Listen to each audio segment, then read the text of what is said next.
if you can jump into the false grip, then you've mastered it. You're in a good place. If you can't, you won't jump into it, because you'll be like, I don't know, I don't fancy that, and that's the test. You'll know when you're ready, and you'll think, yeah, I could do that.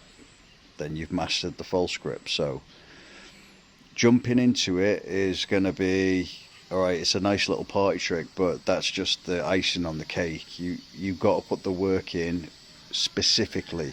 So the law of specificity suggests, or it doesn't suggest, does it? It mandates that you do the actual thing that you're trying to get good at, and in this case that's hanging in the false grip.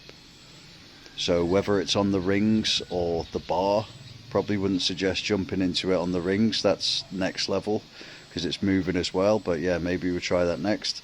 Hanging on the bar, and to get good at it, even if it means aiming for 5 seconds, that's what I was doing when I first came onto my radar. I could barely get 5 seconds, and that was single arm. Just started doing one arm at a time to take some of the sting out of it. One hand's in a regular grip, and then building up to 10 seconds, right through 7s and 8s and all the rest of it, then up to 15 seconds. Then go back down for time, so going back down, aiming for 5 seconds, etc., with 2 arms, both at the same time. Once you can get 3 sets of 15 seconds at the end of your pull sesh, let's say, ideally, then you can go for the gymnastics conditioning method, which is going for a minute in as minimal sets as possible. So improving, right, getting an extra set in there. If you can get 4 sets of 15 seconds, 3 sets of 20, 2 sets of 30, all the way up to 1 set of a minute, you'll probably be able to make the jump then, literally.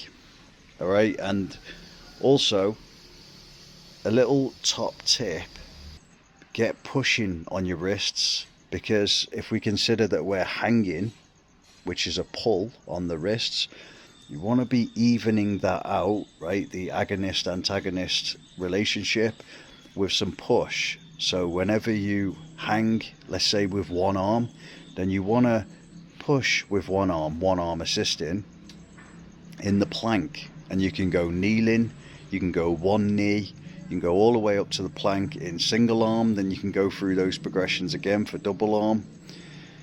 And I'm telling you, that was a right choice, because when you start pairing it with the wrist planks, you would just feel so much stronger in the false grip hangs, and stronger in general anyway, for anything which requires your wrists, which is pretty much fucking everything upper body.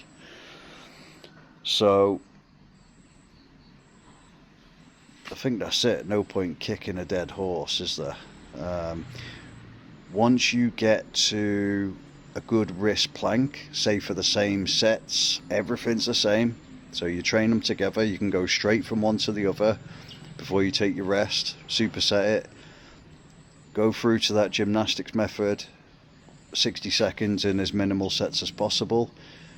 Then you can start pushing as well, half reps, kneeling, etc., single arm, so taking some of the sting out there, and then chest to the deck, wrist push-ups. You don't need to be doing fucking 20 or anything, just a handful of them, 3 to 6, even just one, right, and you'll be sitting pretty on your wrists. So those are the 2 tests: jump into false grip and wrist plank push-ups. You'll have mastered that son bitch. Cheers.